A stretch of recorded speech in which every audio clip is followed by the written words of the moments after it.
Acai annoy, అనవసరంగా నువ్వు నేను మనం కలవరపడటమే.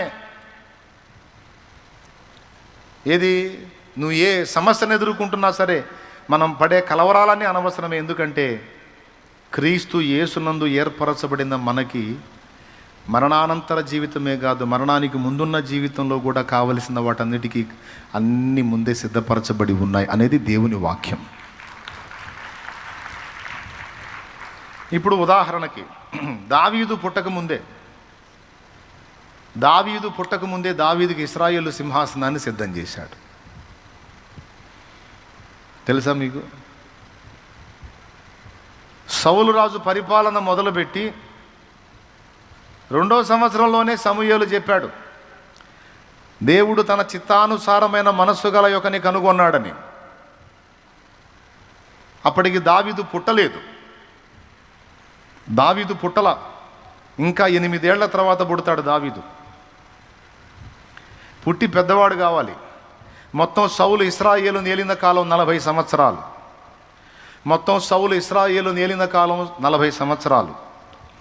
దావీదు రాజైనప్పుడు 30 ఏళ్ల ఈడు గలవాడు. దావీదు రాజైనప్పుడు అంటే దావీదు పుట్టక ముందే 10 ఏళ్లకు ముందే సౌలు రాజు. ఏమైనా అర్థమైందని నేను చెప్పింది? దావీదు అనేవాడు పుట్టక ముందు 10 ఏళ్లకు ముందే సౌలు రాజు. అర్థమైందా? సౌలు రాజు అయిన తర్వాత ఇంచుమించు 10 ఏళ్లకు పుట్టాడు దావీదు. కానీ దావీదుని ఎప్పుడు ఏర్పరచుకున్నానన్నాడు సమూయేలుతో? సౌలు 2వ సంవత్సరం పరిపాలనలో ఉన్నప్పుడు చెప్పాడు. అంటే ఇంకా దావీదు పుట్టల, కడుపును కూడా పడలా. ఇది జరిగిన 8 ఏళ్లకు పడతాడు కడుపులో. అంటే దావీదు అనేవాడు ఇంకా భూమి మీదకి రాకమునిపే ఇశ్రాయేలు సింహాసనాన్ని ముందే సిద్ధపరిచి పెట్టాడు దేవుడు. ఏమైనా అర్థమైందని నేను చెప్పింది? మరి ఇప్పుడు నువ్వు ఏ దేవుడిని ఆరాధిస్తున్నావు?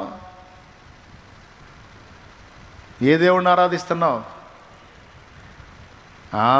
దావీదు ఏ దేవునికి సాగిలపడ్డాడో, సాష్టాంగపడ్డాడో, ప్రార్థన చేశాడో, మ్రొక్కాడో, ఆరాధించాడో, విశ్వసించాడో అదే దేవుని యందు ఇప్పుడు నువ్వు విశ్వాసం ఉంచావు. దావీదు దేవుడే నీ దేవుడు కూడా. ఇంకా చెప్పాలంటే అసలు ఉన్న దేవుడు ఆయనే, సత్యదేవుడు ఆయనే, నిత్య దేవుడు ఆయనే. ఆమేన్, ఆమేన్.